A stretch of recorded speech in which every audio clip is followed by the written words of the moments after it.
আজ 25শে ডিসেম্বর 2023। আমরা যাচ্ছি টাকির মিনি সুন্দরবন দেখতে।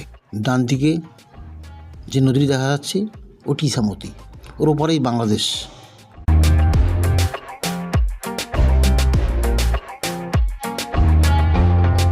এটি ফ্লাইওভার, এর উপর থেকে হেঁটে হেঁটেই মিনি সুন্দরবনকে দেখতে হয়।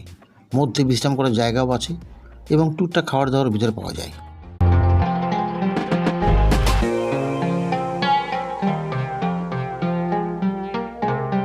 ম্যাপটার দিকে লক্ষ্য করুন, ডান দিকে বাংলাদেশ, মধ্যে ইছামতি এবং এই কর্নারটাতেই এই সুন্দরবন তৈরি হয়েছে। নিচে নামা যাবে না, নিচে সাপ থাকতে পারে।